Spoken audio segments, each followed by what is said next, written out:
një numër i konsiderueshëm reformash nga plani i rritjes nuk do të arrijnë të përmbyllen me sukses. Kemi 10 reforma që skadojnë me 30 qershor, duke shkaktuar humbje të miliona eurove.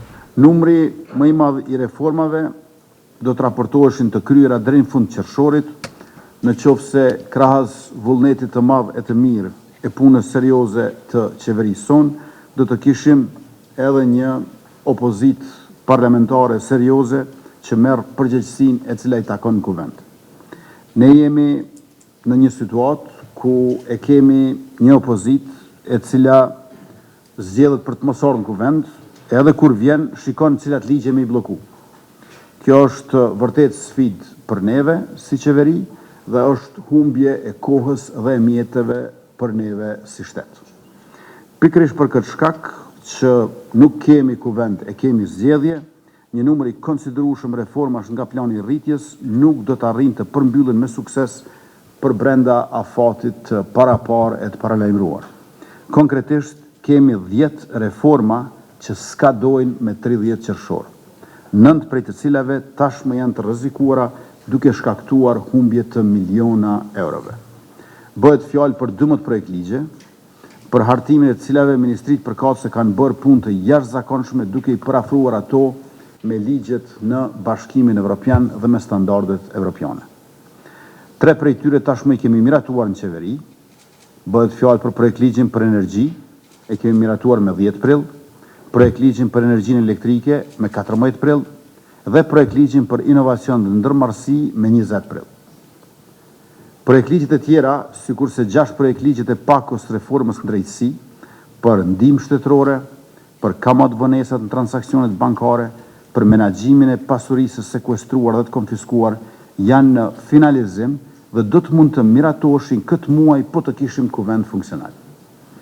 Pra, sikur kuvendi ta kryejmë të punën për çfarë i kanë votuar deputetët qytetarët e Republikët, asnjë hap nuk do të humbej.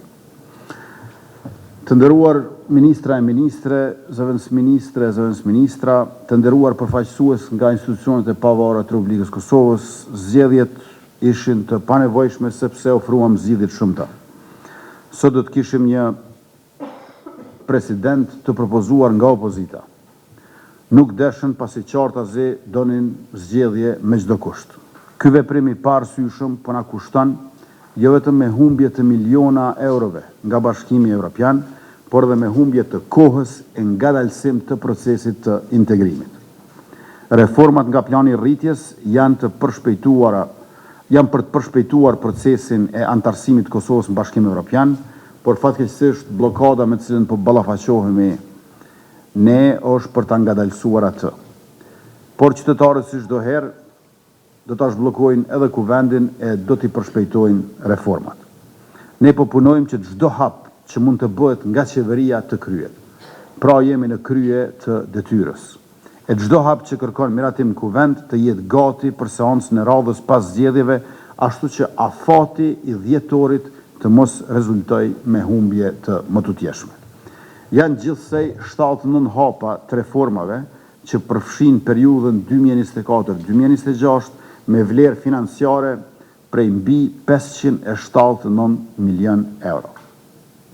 Pra reformat që duhet të kryhen deri në dhjetor përbëjnë 2/3 e planit të rritjes apo saktësisht 65.65%. Është domosdoshme që zgjedhjet e reja të sjellin deputet, të cilët marrin pjesë në kuvend, ashtu që votohen, konstituohen, funksionalizohen në mënyrë demokratike për efikasitet të lartë institucionet dhe ligjet e zbatimit tyre.